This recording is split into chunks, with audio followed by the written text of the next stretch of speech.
Bismillahirrahmanirrahim. Masya Allah. Barakallah fih. Hadi Abdullah. Waalaikumsalam. Izat Isa. Waalaikumsalam. Warahmatullahi wabarakatuh. Wa maghfiratu wa ridwanuh. Masya Allah. Tuan-tuan boleh hadirkan diri ke tak bergerak ni. Macam mana? Tak bergerak. Tak bergerak. Okey. Tuan-tuan boleh hadirkan diri. Excellent. Waalaikumsalam warahmatullahi wabarakatuh.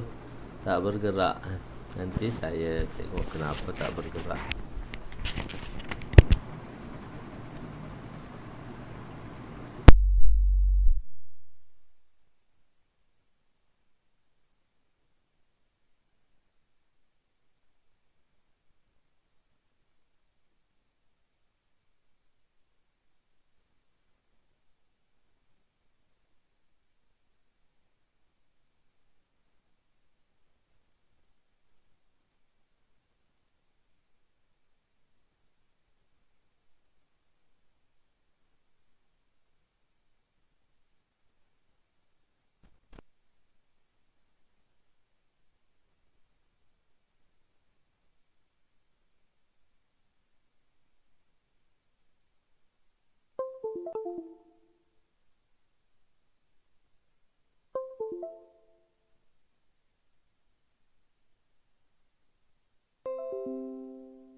InsyaAllah. Izzat Isha, Hadi, Syafiq Aiman, Ruslan, Jazz, Hasbullah, Frozen, Muda, Fazli,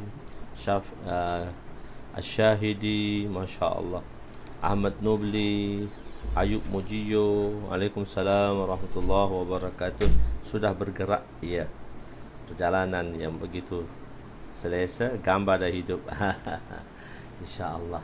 Tuan-tuan doa hidup. So orang yang berzikir ialah orang yang hidup. Orang yang tak berzikir ialah orang yang mati.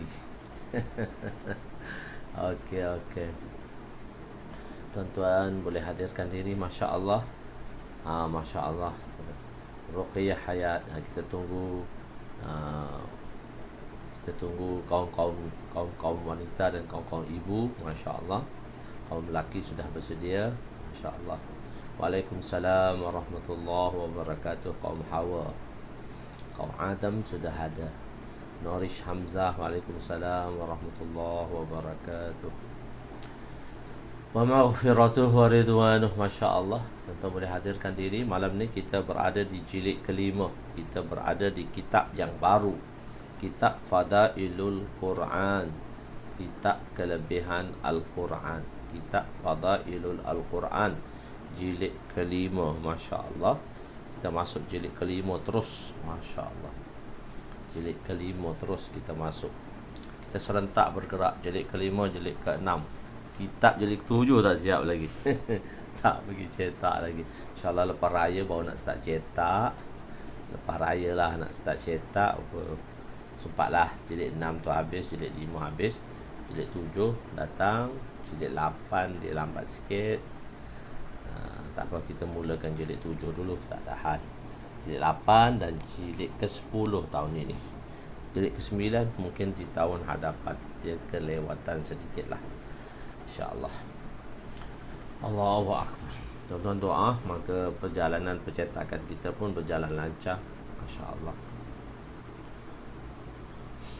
Bismillahirrahmanirrahim. Assalamualaikum warahmatullahi wabarakatuh. Subhanaka la ilma lana illa ma'allamtana innaka antal alimul hakim. Wala hawla wala quwwata illa billahil aliyyil azim. Rabbi yassir wa la tu'assir wa tammim bil khair ya fattah wa bika nasta'in. Nahmaduhu wa nusalli wa nusallim ala rasulihil karim wa ala alihi wa ashabihil fatihina بهديهم إلى الحقيقة المجازة أما بعد أعوذ بالله من الشيطان الرجيم بسم الله الرحمن الرحيم والعصر إن الإنسان لفي خسر إلا الذين آمنوا وعملوا الصالحات وتواصوا بالحق وتواصوا بالصبر صدق الله العظيم ربي وقال النبي صلى الله عليه وسلم نضر الله امرأ سمع مقالتي فوعاها ثم أداها كما سمع رب مبلغ أو آمن سامعين. Fairuzan Horian, Masya Allah, selamat datang kembali. Dia bukan rehat, dia pergi. Dia ada Fairuzan, Masya Allah. Abdul Razak Muhyiddin, Haji Asmawi Bujang, Waalaikumsalam warahmatullahi wabarakatuh. InsyaAllah kita bermula kitab baru. Fairul, kita bermula kitab baru malam ni. Jilid kelima, muka surat 77. Kitab Kelebihan Al-Quran. Kitab Kelebihan Al-Quran. Al-Fakir Cerasi, pakcik kita, Masya Allah, Pakcik Roslin kita, Al-Fakir Cerasi, Pakcik Roslin kita bersama, sentiasa bersama. Mungkin Pakcik Roslin belum. Zulhilmi Muhammad, Assalamualaikum Ustaz, jemaah 40 hari dekat Kuantan, Masya Allah, masih boleh, Masya Allah. Jemaah dah berehat, Masya Allah, masih boleh lagi, Masya Allah. Haji Nur Hisham kita, Masya Allah, bos kita datang. Dia lambat sikit bos ni. Haji Nur Hisham sihat semua, Masya Allah. Saya doakan semua sihat, Masya Allah, dapat meneruskan usaha agama dan mempelajari agama. Okey, Kitabul Fadailul Quran. Kitabul Fadailul Quran, muka surat 77. Kitab mengenai kelebihan-kelebihan Al-Quran. Al-Quran ialah kitab yang sangat mulia, sangat agung, yang datang daripada Allah, kitab yang terakhir untuk insan, yang diturunkan ke atas Rasulullah sallallahu alaihi wasallam bagi mengeluarkan umat daripada kegelapan. Masya Allah, Haji Mi kita, Masya Allah, Masya Allah, sahabat saya daripada sekolah lagi, Masya Allah, Haji Mi kita. Cik Hashim tak ada, Cik Hashim, engineer kita, juga sahabat sekolah, sahabat sekolah dengan saya, satu kelas dengan saya, Masya Allah. Haji Mi dia kelas lain sikit, sama saja, kita di sekolah yang sama, Masya Allah. Ya, satu kitab yang diturunkan ke atas Rasulullah bagi mengeluarkan umat daripada kegelapan, kezaliman dan kejahilan kepada nur. Mengeluarkan umat daripada kegelapan, kejahilan, kegelapan, kekufuran, kezaliman kepada nur Islam dan nur sah. Al-Quran merupakan kitab yang mempunyai perundangan yang lengkap. Kita panggil dia dalam bahasa Arabnya jami'. Masya Allah, Cikgu Rosnah pun ada, Masya Allah. Dia sekolah sebelah, saya sekolah sebelah. Dia SIS, saya SID, Masya Allah. Tapi di tingkatan 6 di tempat yang sama, di SIC. Okey. Para ulama bersepakat yang lengkap untuk dunia dan untuk akhirat. Adik-adik saya, kakak-kakak saya tak ada lagi malam ni kali tu. Masya Allah, jauh dari tempat kita, iaitu Syah Sam daripada Singapura. Masya Allah. Para ulama telah bersepakat bahawa zikrullah yang terbaik ialah tilawatul Quran. Kullu muti' zakir, setiap perkara yang membawa kepada ketaatan adalah zikrullah. Setiap yang membawa kepada ketaatan adalah zikrullah. Yang membawa kepada zikrullah. Okey. Dan zikrullah yang terbaik ialah terafdal, ialah apa dia? Zikrullah yang terafdal ialah iaitu tilawatul Quran. Al-Quran dipanggil wahyu matlu, wahyu matlu, iaitu wahyu yang secara khusus, wahyu yang ditilawahkan. Maksudnya bacaan tilawahnya itu mendapat ganjaran yang besar, dipanggil wahyu matlu, yang mana wahyu itu kita mentilawatkannya dengan tilawatul Quran, yang mendapat ganjaran pahala yang begitu besar dengan membacanya. Jika Al-Quran itu dibaca dalam solat, dalam keadaan berdiri, maka setiap huruf diberi 100 kebaikan. Alif, Lam, Mim, itu 3 huruf yang berasingan, maka 300 pahala kebaikan diberi. Sebab itu Allah Ta'ala kata warattilul Qur'ana tartila. Dan para hafiz disuruh membaca Al-Quran, dan setiap bacaan Al-Quran itu tingkatannya di syurga bertambah, dan tingkatannya yang terakhir ialah pada bacaan kalimahnya yang terakhir. Bacaan Quran itulah tingkatan yang terakhir untuk para hufaz. Jika Al-Quran dibaca, jika dibaca dalam keadaan duduk akan memperolehi 50 kebaikan. Jika dibaca di luar sembahyang dengan keadaan berwuduk, diperolehnya 25 kebaikan. Jadi kalau baca, dan jika dibaca tanpa wuduk akan memperolehi 10 kebaikan. Jika mendengar sahaja pun masih memperolehi 1 kebaikan. Al-maqsudul a'la, maksud yang tinggi ketika membaca Al-Quran ialah tafakkur dan tazakkur. Maksud a'la kita ialah tazakkur dan tafakkur, iaitu tazakkur untuk mengingati. Bacaan Quran ini untuk kita mengingati dan berfikir mengenai akhirat. Memperbanyakkan membaca Al-Quran boleh menyebabkan seorang itu menghadirkan hukum ilahi dan mengingatinya, lalu mendorongnya untuk beramal dengannya dan menghasilkan ibrah daripada bacaan Quran tersebut. White Stolen, baca putih terbalik lidah. Membanyakkan baca Al-Quran boleh menyebabkan seorang itu menghadirkan hukum ilahi. Tilawah Al-Quran tidak akan mencapai maksudnya semata-mata melalui suara atau huruf, sedangkan hati si pembaca dalam keadaan leka daripada memikirkannya. Dengannya maka Al-Quran menjadi musuhnya. Dalam hadis dinyatakan bahawa berapa ramaikah orang yang membaca Al-Quran sedangkan Al-Quran melaknatnya. Semoga Allah Subhanahu Wa Taala menjauhkan diri kita daripada laknat tersebut. Al-Quran bukan semata-mata bacaan, bahkan satu kehidupan amalan. Para sahabat diajar untuk beramal dengan kehidupan Al-Quran. Para sahabat dapat mengamalkan ayat Al-Quran dalam kehidupan mereka. Mereka beramal dengan ayat yang berkaitan dengan mata, pada mata mereka. Ayat yang berkaitan dengan percakapan pada percakapan mereka.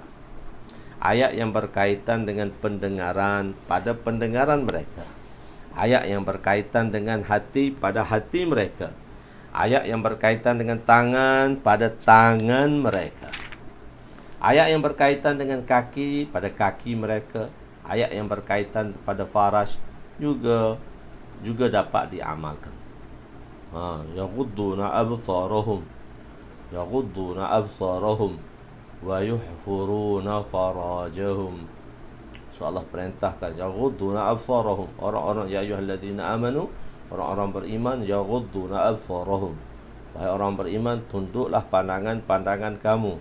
Wa yuhfazuna farajahum, wa yuhfazuna farajahum, wa yuhfazuna farajahum, wa yuhfazuna farajahum, dan mereka yang memelihara kemaluan-kemaluan mereka. Tafakkur, tazakkur, dan memahami makna Al-Quran akan terhasil apabila Al-Quran dibaca dengan perlahan dan tertil.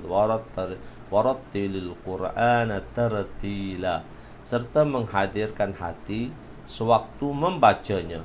Semasa membaca Al-Quran, tajwid juga hendaklah diamalkan. Bacaan-bacaan tajwid dan makharij hurufnya perlulah tuan-tuan kena pelajari dan membacanya. Masya Allah, macam untuk kaum ibu, kalau siapa yang dapat mengikuti pelajaran yang dibuat oleh Ustazah, Masya Allah, Ustazah Rosma, isteri saya, dan sekarang pembelajaran mengenai tajwid sudah berada pada daurah yang ke-6. Mungkin ada daurah yang sampai ke-15 untuk sampai tahun hadapan. Itu akan dibuatnya bacaan-bacaan secara mendapat sanad. Okey, dalam kitab fiqh ditulis bahawa hak kepada Al-Quran ialah Al-Quran hendak dikhatam sekali dalam tempoh 40 hari dan sekurang-kurangnya sekali setahun. Mereka yang tidak memahami bahasa Arab tidak dapat memahami makna Al-Quran. Namun mereka juga perlu menghadirkan hati sebelum mentilawah Al-Quran. Sekurang-kurangnya ialah mereka menghadirkan hati, menghadirkan dalam fikirannya bahawa Al-Quran itu ialah kalamullah. Al-Quran mengandungi hukum-hukum ahkam untuk manusia dan lain-lain kebesaran Al-Quran. Dia, yakni Al-Quran hendaklah duduk. Dia, si pembaca tadi, hendaklah duduk dengan merendah diri sewaktu membaca Al-Quran, seolah-olah dia bukan sekadar membaca, bahkan dia memperdengarkan perkataan Allah kepadanya. Adab-adab tilawah Al-Quran secara ringkas. Saya ambil ini secara ringkas, sebenarnya detail dalam tafsir-tafsirnya, dalam syarah-syarahnya. So saya ambil sekadar ringkas saja. Mula-mula mengambil wuduk dengan bermiswak, kemudian duduk pada tempat yang bagus dengan hati yang tawaduk dan mengarah ke arah kiblat. Anggaplah diri seorang yang hina, dan hadirkanlah dalam fikiran dan hati sewaktu membaca Al-Quran seolah-olah kita duduk di hadapan Allah Subhanahu wa ta'ala. Kemudian mulakan bacaan dengan ta'awuz dan basmalah. Jadi a'udhu dengan bismillah. Dalam hati ditasawurkan, yakni digambarkan, diimajinasikan bahawa kita sedang memperdengarkan kalamullah kepada Allah tanpa ada perantaraan, yakni wasilah. Bacalah Al-Quran dengan perlahan-lahan secara tadabbur dan tafakkur dan tartil. Jika melalui ayat rahmat dan janji, maka berdoalah supaya kita memperolehinya. Jika membaca melalui ayat ancaman, maka berdoalah perlindungan daripadanya. Membaca Al-Quran dengan perlahan-lahan akan menghasilkan pengamatan dan fikir. Oleh itu sekurang-kurangnya ialah membaca Al-Quran dengan perlahan-lahan, bukan secara laju, supaya dapat menghabiskan Al-Quran dengan cepat. Perkara ini bukan satu kebanggaan. Terdapat di dalam kalangan Ahlullah orang-orang yang dapat membaca Al-Quran dan mengkhatamkannya dalam masa yang singkat. Ini merupakan satu karamah bagi mereka yang tidak boleh kita mengikutinya. Kesimpulannya ialah Al-Quran hendaklah dibaca dengan tadabbur, berkeinginan dan menghadirkan hati kita sebanyak mana kadar yang dapat dibaca, maka anggaplah ia satu ghanimah, rezeki yang percuma. Ghanimah ni, satu ghanimah ni harta ghanimah kan, dapat percuma. Apabila pembaca Al-Quran dikhatamkan, dikhatamkan terbalik tu. Maka kumpulkanlah orang-orang yang hampir dan orang-orang yang dicintai dalam majlis khatam Al-Quran. Rakumkanlah mereka dalam doa, kerana doa selepas khatam Al-Quran sangat mustajab. Bacalah Fatihah, kemudian surah Baqarah hingga ke ayat yang kelima, iaitu Al-Muflihun. Bersandar dan berbaring sambil membaca Al-Quran adalah harus, namun afdalnya ialah tidak melakukan sedemikian, bahkan dibaca dalam keadaan duduk dan beradab. Membaca Al-Quran sambil berjalan adalah harus. Jika berada pada tempat seperti hutan dan kawasan yang tinggi, maka bacalah dengan suara yang perlahan. Makruh membaca Al-Quran pada tempat bernajis. Janganlah membawa, yakni mashah Al-Quran yang terlalu kecil. Jangan diasingkan juzuknya supaya perasaan ihtiram, hormat dan azmah merasai keagungannya kepada Al-Quran tetap wujud. Tidak perlu membawa Al-Quran bersama tentera apabila tidak pasti keselamatannya. Begitu juga dibawa di Darul Harb, iaitu Quran di negara kafir. Janganlah membaca Al-Quran kerana dikhawatiri Al-Quran akan jatuh ke tangan orang kafir dan mereka melakukannya pada perkara yang tak sepatutnya. Terdapat banyak lagi adab-adab Al-Quran yang perlu dipelihara. Wallahu a'lam. Itu sedikit sebanyak yang kita cakapnya. Hadis pertama, orang yang terbaik ialah mereka yang belajar dan mengajar Al-Quran. Bismillahirrahmanirrahim. Wa an Utsman radhiyallahu anhu qala Rasul sallallahu alaihi wasallam. Hadis ke 2109. 2109.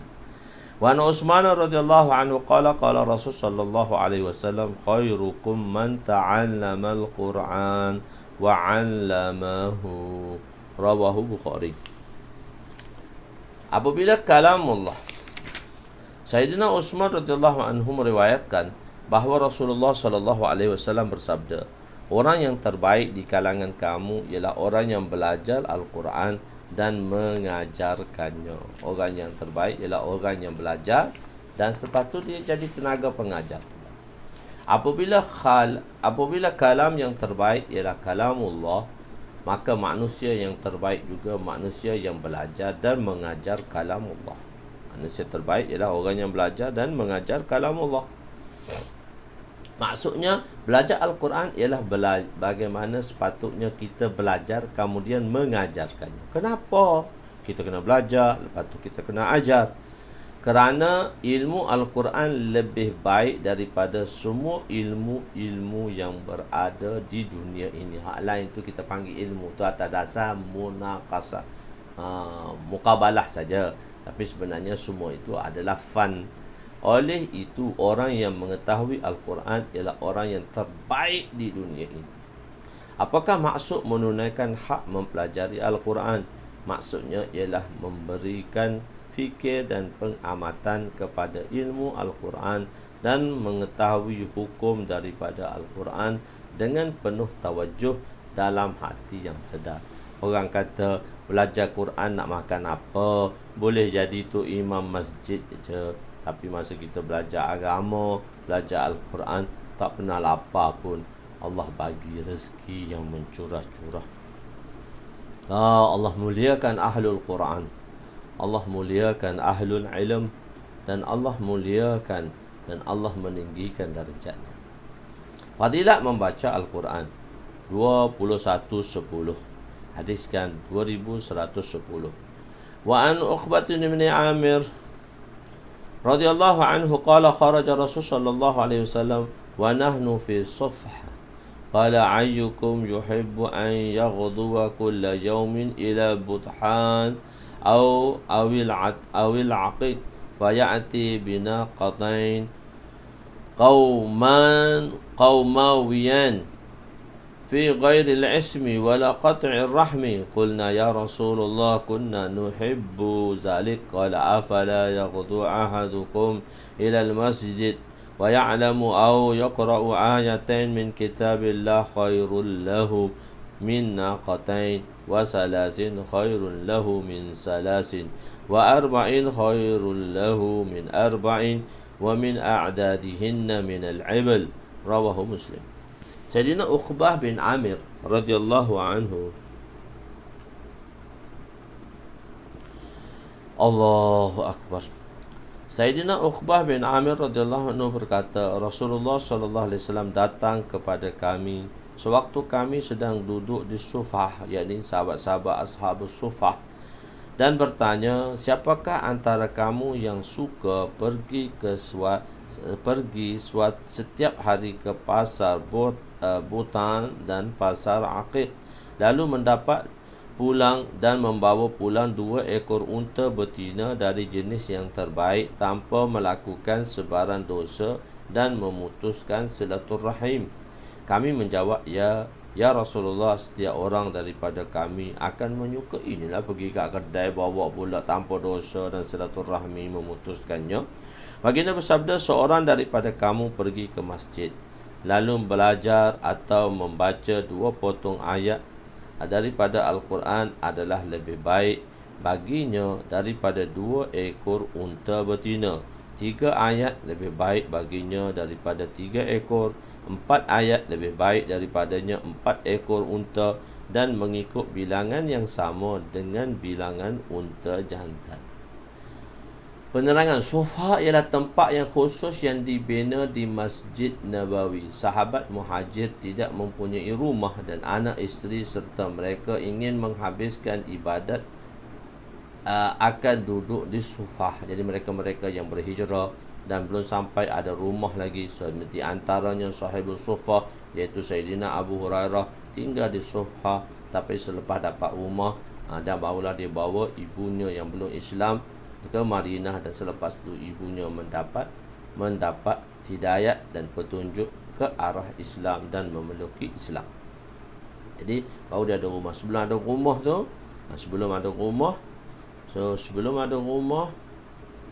begitulah. Sebelum ada rumah, mereka akan duduk di Ashabus Sufah. Mereka sentiasa hadir dalam majlis Nabi, itulah tempat pengajian yang pertama dalam Islam. Itu madrasah pertama tu di Ashabus Sufah. Muallim awalnya, pengajar utamanya yang pertama ialah baginda sallallahu alaihi wasallam, dan pelajarnya ialah sahabat-sahabat radhiyallahu ajma'in.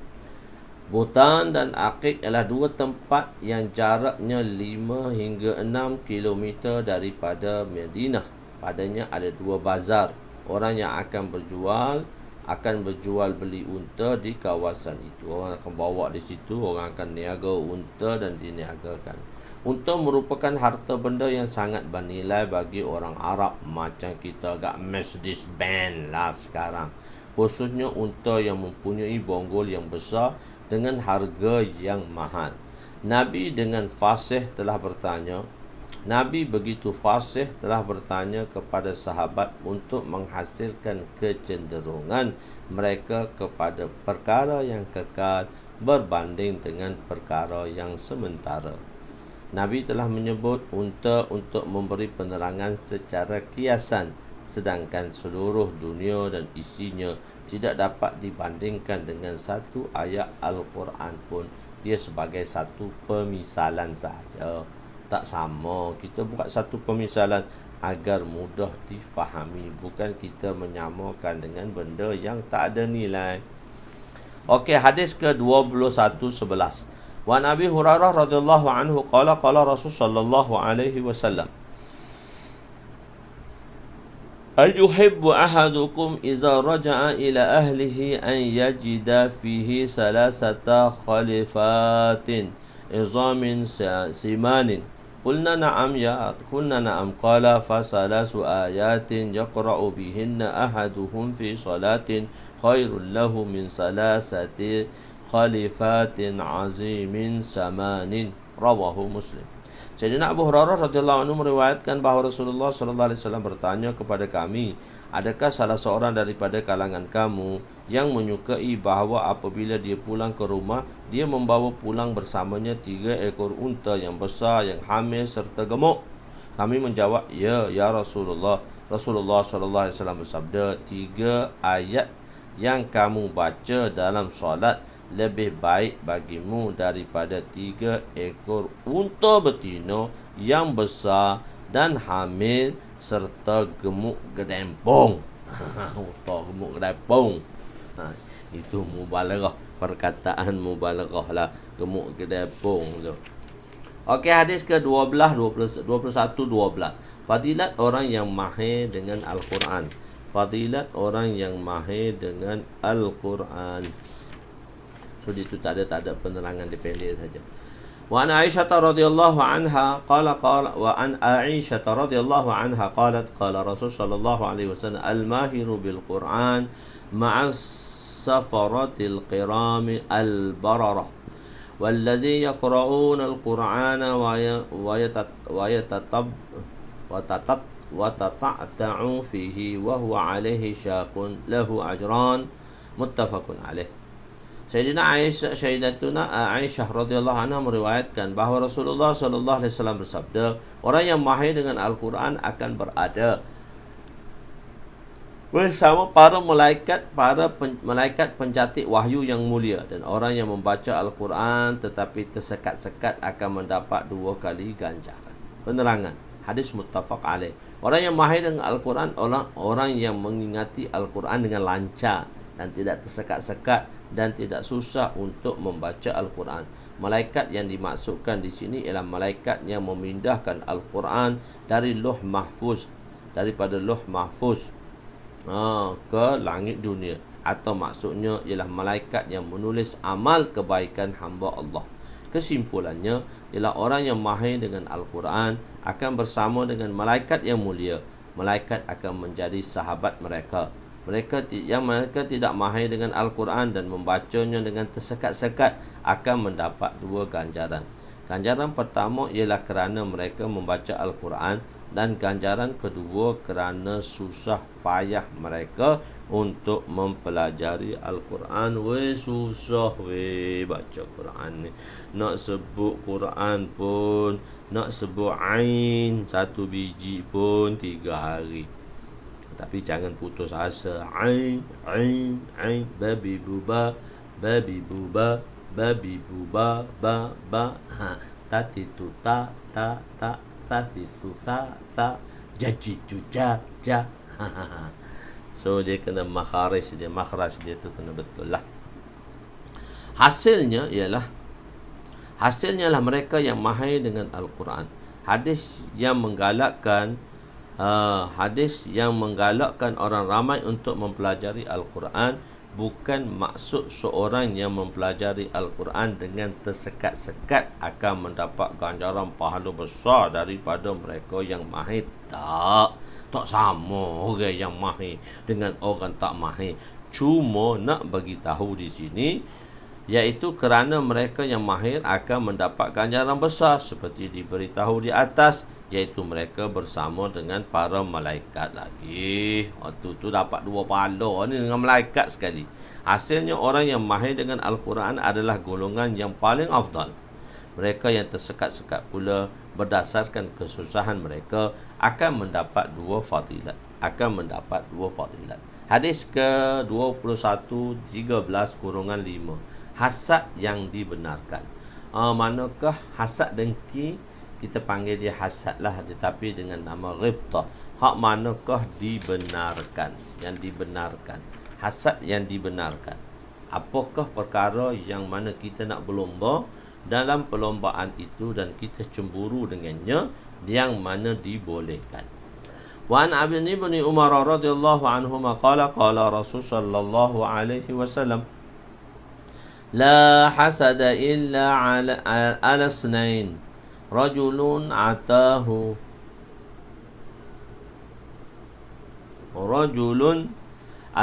Allahul Qur'ana fahuwa yaqumu bihi ana al-lail wa ana an-nahar, wa rajulun atahu Allahu malan fahuwa yunfiqu minhu ana al-lail wa ana an-nahar, muttafaqun alaih.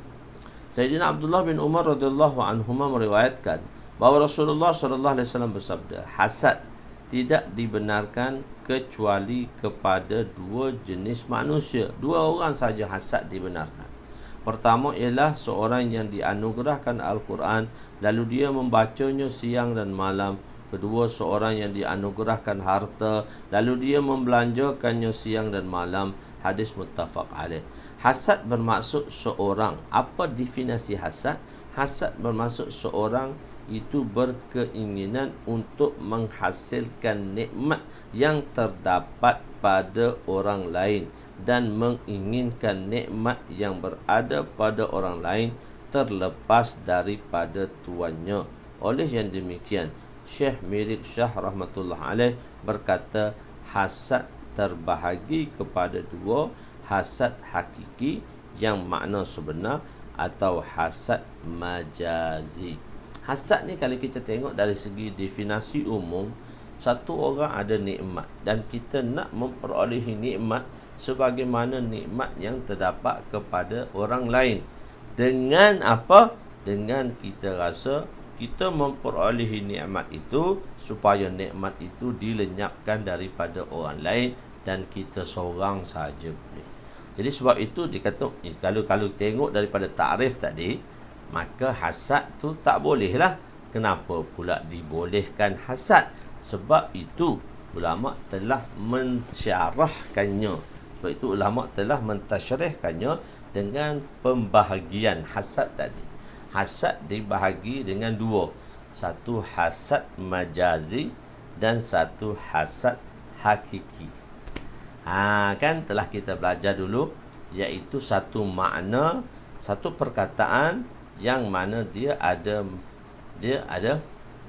satu makna, dia memberi makna, satu lafaz yang mempunyai makna hakiki dan makna majazi. Kita telah mempelajari dahulu makna mushtarak.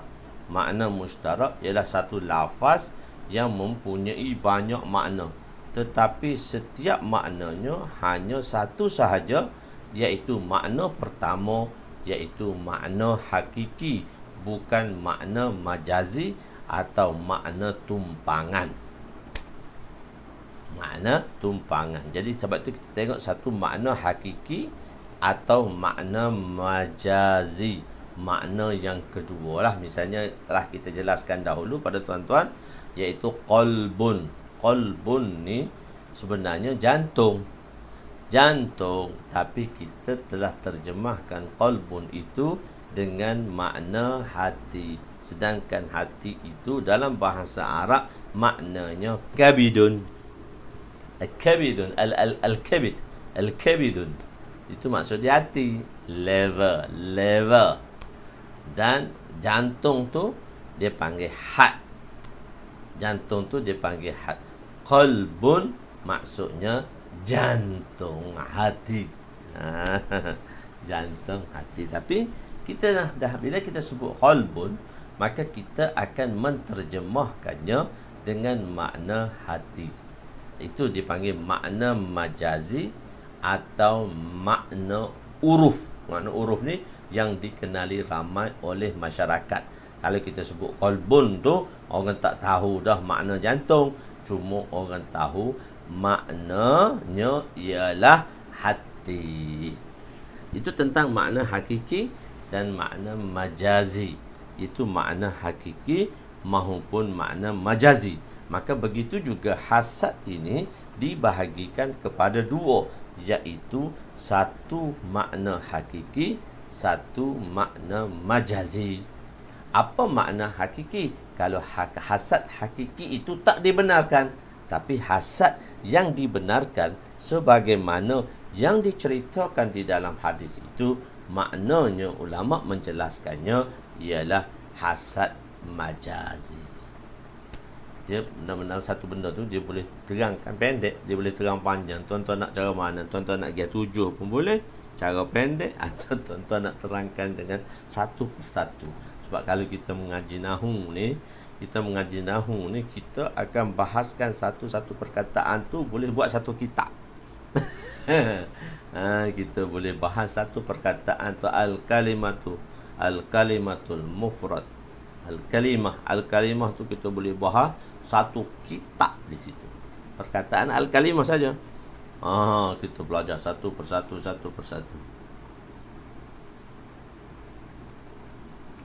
One by one. Okey, one by one. Okey, tak apa, saja je nak bagi tahu. Ada terang tu dengan bentuk mudah, ada terang. Okey, hasad hakiki iaitu dia seorang tadi menginginkan nikmat itu diberi kepadanya. Beri padanya yang ada nikmat hakiki ialah menginginkan nikmat yang ada pada orang lain terluput daripadanya, dan dia menginginkan nikmat itu diberikan kepadanya. Hasad ini ialah hukumnya haram secara sepakat. Mengenai hasad majazi pula, bermaksud seorang itu melihat nikmat yang berada pada orang lain, lalu timbul dalam hatinya keinginan untuk menghasilkan nikmat yang sama tanpa nikmat itu diluputkan daripada orang lain. Hasad majazi inilah kita namakan dia dengan satu nama ghibtah. Kita nama dengan apa? Ghibtah. Kita namakan dia Gia kancil aja, tak apa. Kita pakai wildfire laju sikit. Jangan. Ghibtah. Maknanya dia dengan gia. Dia dengan nama ghibtah. Atas nama ghibtah tadi. Jadi hasad majazi ni ialah ghibtah lah. Hasad hakiki, hasad lah. Gitu maknanya. Ghibtah seperti ini amat disukai dan digalak serta mendapat pahala. Hasad majazi ialah dipanggil ghibtah. Ghibtah yang berkaitan dengan perkara dunia ialah harus, dan yang berkaitan dengan agama amat dituntut, iaitu mustahab. Contohnya apabila kita melihat seorang membina masjid, maka kita juga ingin mempunyai keinginan untuk melakukannya. Jika saya mempunyai wang, maka saya akan membina masjid. Ghibtah seperti ini adalah amat disukai dan mendapat pahala. Dia boleh berinfak. Takkan kita tak boleh infak? Kita berlomba-lomba dalam menginfakkannya. Jadi sama-sama kita dapat pahala. Yang menulis, yang menginfak, yang membaca, yang memberi. Kita share sikit-sikit pahala. Janganlah kita tamak nak seorang. So kita share, kita bahagikan satu sama lain, kita buat satu sama lain.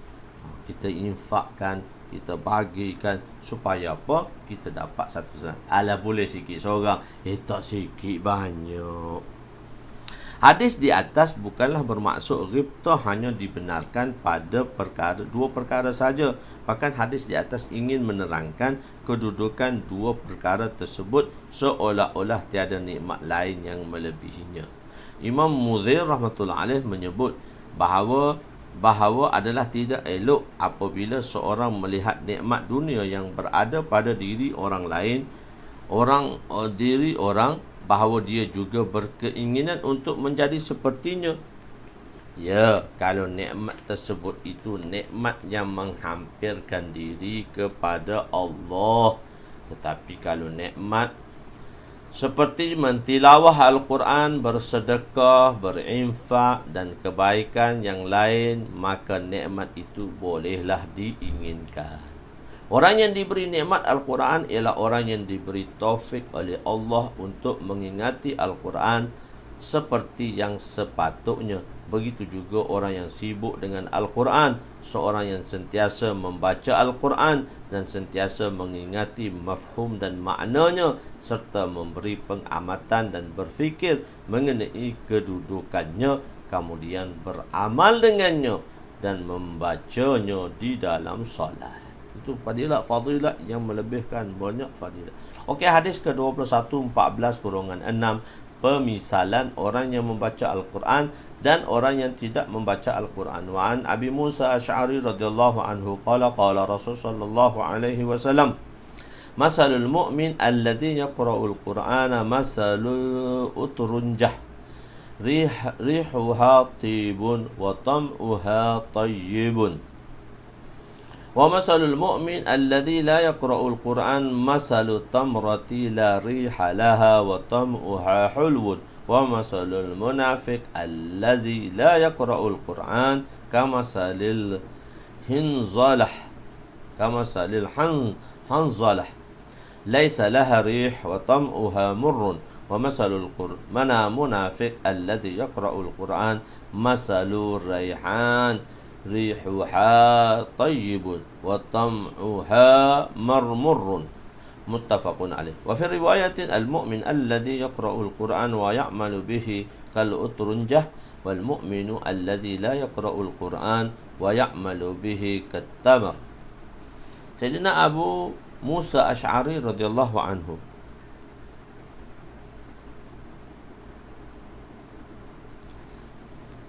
Sayyidina Abu Musa Al-Asy'ari radhiyallahu anhu meriwayatkan bahawa Rasulullah sallallahu alaihi wasallam bersabda, perumpamaan orang mukmin yang membaca Al-Quran ialah seperti buah limau, baunya harum, rasanya manis. Perumpama orang mukmin yang tidak membaca Al-Quran ialah seperti buah tamar, tidak ada bau baginya tapi rasanya manis. Perumpamaan seorang munafik yang tidak membaca Al-Quran ialah seperti buah hanzalah, tidak ada bau baginya dan rasanya pahit. Perumpamaan seorang munafik yang membaca Al-Quran ialah seperti bunga raihan.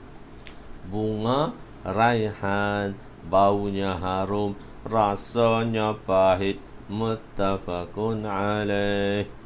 Dalam riwayat yang lain dinyatakan bahawa seorang mukmin yang membaca Al-Quran dan mengamalkannya seperti buah limau, dan orang mukmin yang tidak membaca Al-Quran tetapi mengamalkannya seperti buah tamar. Raihan, bunga raihan. Raihan ni tuan-tuan Google, cari dalam Google tulis bunga raihan. Dia akan keluar satu pokok dan dia kecil je macam pokok renek macam tu. Dia tak tinggi pokok raihan ni.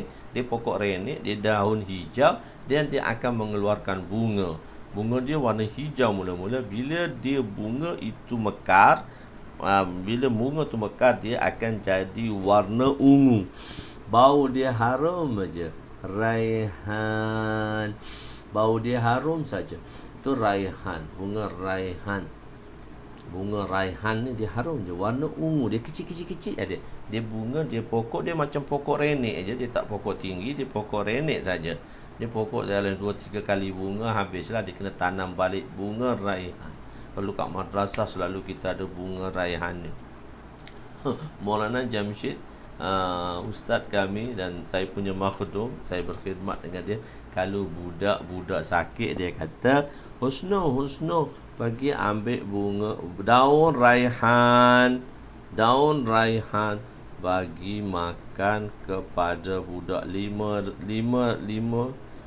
dia kata lima keping bau tu, 5 helai kecil je daun raihan, besar ibu jari je. Suruh dia makan 3 hari, insya-Allah segar. Jadi budak-budak kan kalau dia sakit, dia pergi mesyuarat nak minta pergi hospital, nak rehat lah tu. Kalau pergi hospital, pergi kat Lahore. Kita ada satu hospital Dr. Khalid. Dr. Khalid ni masya-Allah bagus orangnya. Dia ada satu hospital private kat Lahore. So kalau budak madrasah datang, percuma, free dia duduk. Hospital private tadi, makan percuma, free je. Jadi budak-budak kan kalau letih belajar, letih, kalau demam sikit-sikit lebih kan, kalau demam tu dia agak teruk, maka Maulana putuslah. Okey, Dr. Khalid. Dr. Khalid, budak-budak bunyi Dr. Khalid. Demam pula. Demam depan Maulana lah, tempat Dr. Khalid tu tak demam dah, duduk seronok. Saya selalu jaga budak-budak Malaysia yang sakit tu, Ustaz Umar. Masya-Allah, kalau dia budak-budak tu, dia kecil tu, saya dah kena pergi jaga ya. Budak-budak Arab, semua kita orang foreigner banyak pergi kat Lahore lah. Daripada Raiwind pergi Lahore lah, dalam 40 km pergi satu hospital situ. Tak besar mana pun, dalam dua bangunan macam kedai, dua bangunan kedai yang 3 tingkat tu je. Bagus tak aja Dr. Khalid, masya-Allah bagus, pemurah orangnya. Budak-budak madrasah pergi, percuma je kami pergi. Duduklah berapa lama, makan pun sedap. Jadi budak-budak letih kan, dia letih. dia letih. So dah seminggu tu kadang kena typhoid, waras dan sebagainya. Kena demam-demam tu biasanya dengan demam kuning lah, demam kuning tu. Demam kuning ni dipanggil demam yellow, yellow fever ni. Jadi kalau kita di Pakistan taklah bahaya sangat. Tapi kena tu memanglah, saya kena pada tahun 1 saya kena demam kuning tu. Saya kena typhoid dulu. Saya demam 2 minggu, selepas tu saya kena demam kuning. Badan saya semua kuning lah, badan kuning lah. Masa tu first year, tahun pertama belajar. Jadi kita tak beritahu orang kampung, tak beritahu mak ayah, risau pula dia. Kalau kita kata demam kuning, sebab demam kuning kat Malaysia bahaya, hepatitis B. Hepatitis B.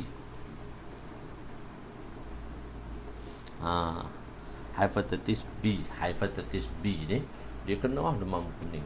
Jadi biasanya demam kuning ni kita di Pakistan kita berubat dengan bomo. Dia akan bagi satu air, dia akan bagi satu ubat yang kita akan rendam air ubat tu kita minum, insya-Allah. Tapi kat baju kita memang kuning lah. Kita mata kita kuning, semua pakaian kita. Kalau kita pakai baju putih, habis baju putih kita ni kuning. Baju kuning. Tapi dia ada satu cara perubatan lah dengan bomo tu. Dia boleh keluarkan kuning tu dengan kut telinga. Dia keluarkan kuning kut telinga. Dia debu kuning, dia boleh keluar debu kuning kut telinga. Kalau orang pandai lah. Demam kuning. Demam tu lama, 3 bulan tak tahu apa. Hanyut demam kuning.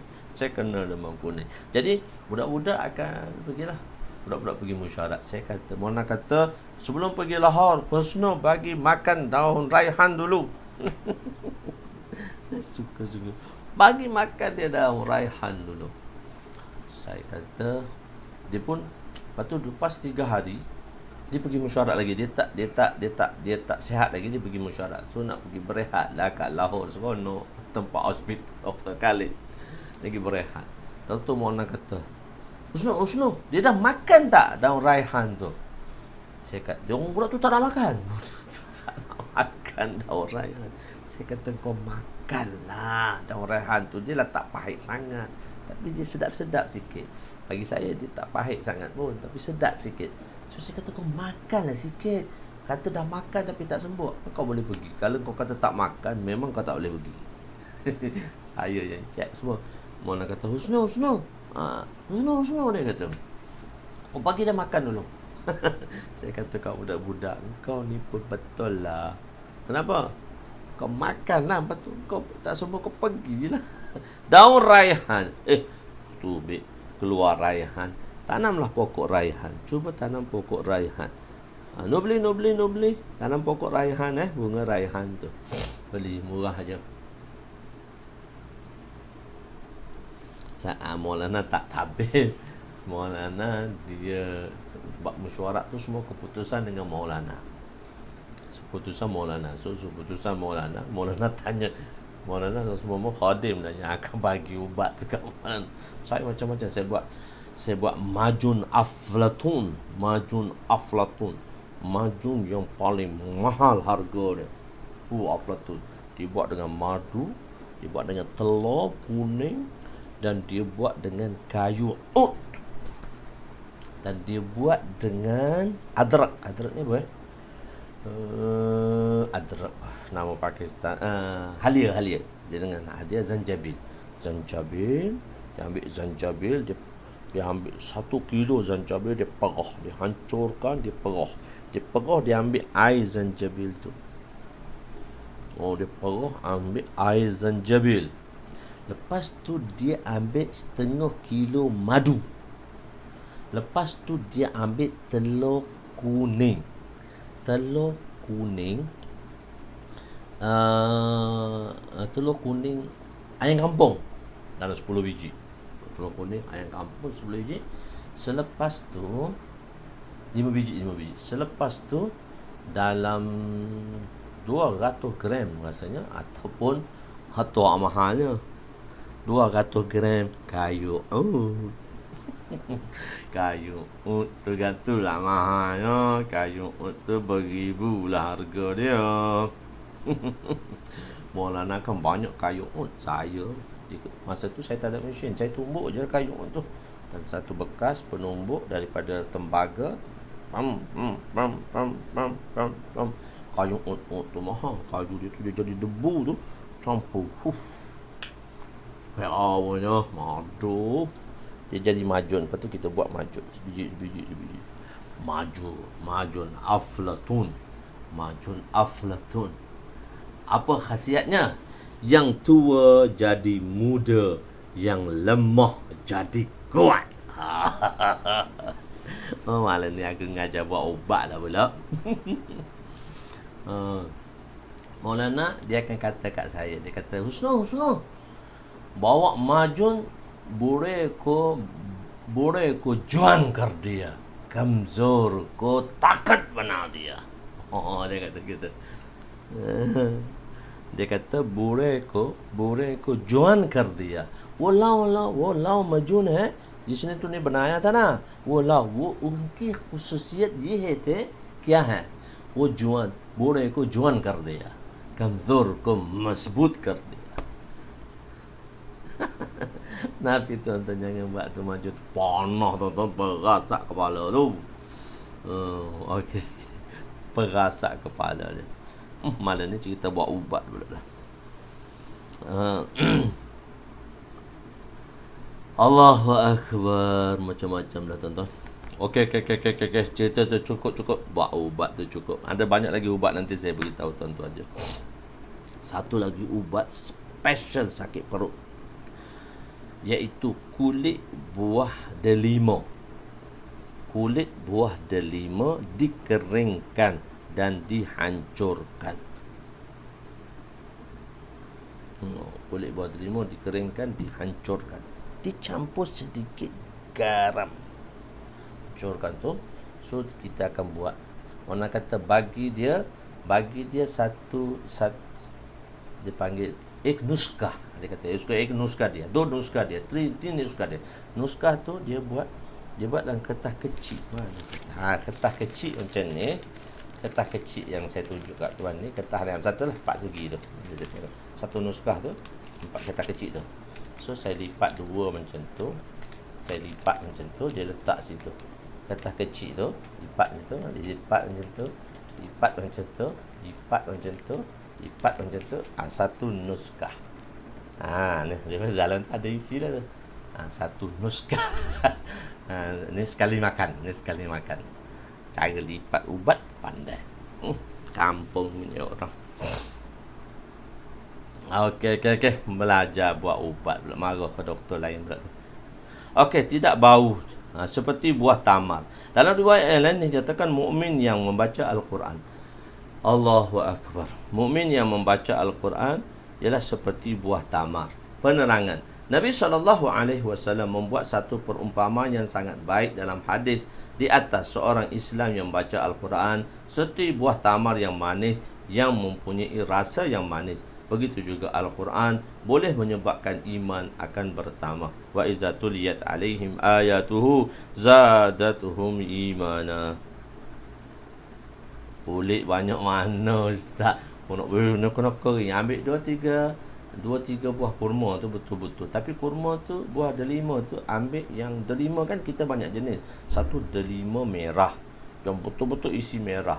Satu delima musim panas, dia delima tu isi kuning. Dan satu lagi delima isi pink.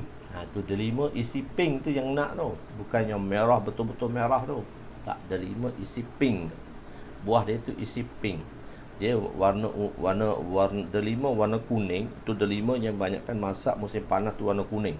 So satu lagi delima yang dia antara panas dengan sejuk tu, dipanggil delima tu warna pink. Dia tak besar sangat. Jarang sangat delima pink tu. Dan satu lagi yang delima musim sejuk tu, yang masak musim sejuk tu, dia besar tu, yang warna merah tu. Begitu. Dia 3 jenis delima pula. Kan?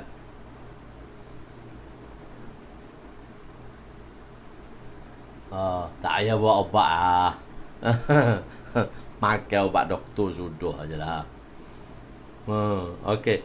Nabi membuat satu perumpamaan sangat baik. Seorang Islam yang membaca Al-Quran seperti buah limau manis yang mempunyai rasa yang manis. Begitu juga Al-Quran boleh menyebabkan iman itu bertambah. Wa iza tuliyat alaihi ayatuhu wa iza tuliyat alaihi ayatuhu zadatuhum imana.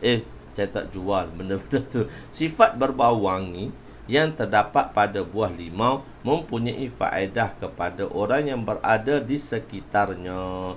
Begitu juga Al-Quran. Kebaikan dan pahala bukan hanya untuk orang yang membacanya sahaja, bahkan orang yang mendengar Al-Quran juga mendapat pahala. Betul. Orang yang Quran orang yang membaca Quran. So kita baca satu hadis pendek lagi. 1 jam dah sudah berlalu. Masa mencemburui kita dalam membuat ubat pada malam ni.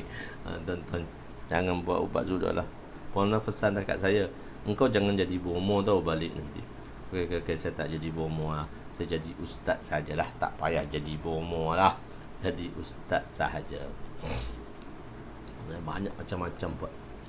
Mahjong yang paling mahal tu lah mahjong Aflatun tu. So dia mahal tu sebab dia kayu ud tu lah yang mahal tu. Kayu ud tu dari banyak jenis yang agak yang best quality punya lah, yang basah sikit tu. So dia nak keringkan kayu ud yang basah tu, kena keringkan, dia banyak best quality sikit kayu ud tadi. Dia macam-macam lah. Tuan-tuan nak kayu ud tu. Wallahualam, kita dah berada di atas kayu ud pula malam ni. Okey. Dia sebenarnya buah limau tu lah yang menjadi pasal tu. Bunga raihan tu lah yang jadi pasal tu. Yang menjadi sebabnya bunga raihan. Bunga raihan pun ada cerita. Tak habis-habis. Wallahualam. So kita berhenti di situ. Yang baik itu daripada Allah, yang kurang itu daripada kelemahan saya. Aku liqauli hadza astaghfirullahalazim li wa liwalidayya wa li jami'il muslimin wal muslimat وللمؤمنين والمؤمنات الأحياء منهم أموات برحمتك يا أرحم الراحمين يا أول الأولين ويا آخر الآخرين ويا ذا القوة المتين ويا راحم المساكين ويا أرحم الراحمين اللهم اغفر لنا ذنوبنا ووسع لنا خلقنا وطيب لنا كسبنا وكنعنا بما رزقتنا ولا تذهب طلبنا إلى شيء صرفته عنا وصلى الله على سيدنا محمد وعلى آله وصحبه أجمعين والحمد لله رب العالمين تقبل الله منا ومنكم يا كريم والله أعلم.